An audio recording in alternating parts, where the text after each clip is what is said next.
starts. My question to you, Mr. Lindsay, what's wrong with the Finch West LRT? What I would say is the good news about the Finch West LRT is that the issues that we're facing right now don't have anything to do with the way in which the system is designed or constructed. What we're seeing right now is essentially the maturing of human processes that go with operations and maintenance, particularly around the clearing of switches, which are the things that allow the tracks to move, to keep the vehicles moving from one side to the other, right? And it's a couple of things.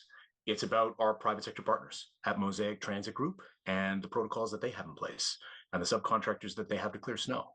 It's about working with our partners at the TTC in order to get the protocols associated with being able to access track and blow snow off switches right and fast.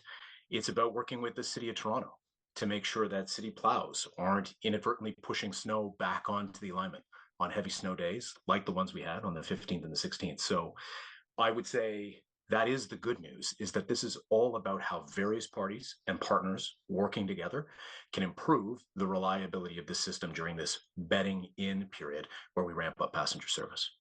All of those things, though, the clearing of snow, the plowing, to me, that seems like those are issues that could have and should have been worked out during the extensive testing that the line went through, right?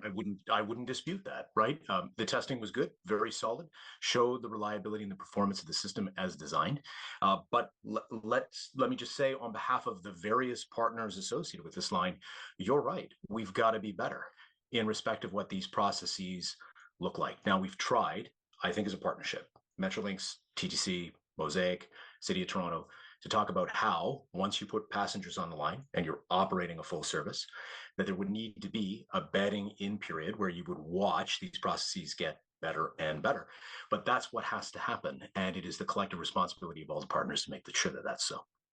We also heard about the electric heat, these electric heaters on the switches, issues with those, much like we saw with Ottawa's LRT. Is that not one of the issues plaguing Finch West? It's one of the things that we are working on perfecting. Again, these so that is a design. That is a design issue. Not to interrupt you, but you said it wasn't a design issue. That is a design issue, though, is it not? Well, look, I would say all performance has to be better. These are the same types of switches that they have on Edmonton, and that indeed the TTC has in the Leslie Barnes. So it's not that these switches, we don't understand how they work. It's how these switches with the heaters are part of a solution along with a manual clearing of snow that allows for the right operation of the switches. And that's true not only on those LRT systems, but for instance, those same types of processes are true for GO Transit, CN, CPKC. Your point from before, though, sir, is still the right one, right? It is about us collectively making sure that we have the knack, the wherewithal, the know-how, extrapolating from the lessons of other jurisdictions to do this as proficiently as we can.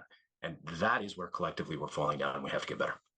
So just to be clear, primary concern with Line 6 is the clearing of snow or lack thereof, or the frozen switches?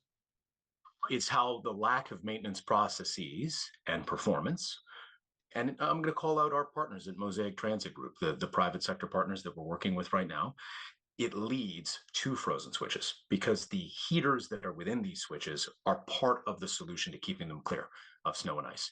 Always the case across all transit systems, certainly in Canada, around the world, that you use heaters, a big part of the solution, but equally, you often need manual processes of backing up those heaters because they can't be on, especially if they're electric 24 hours a day.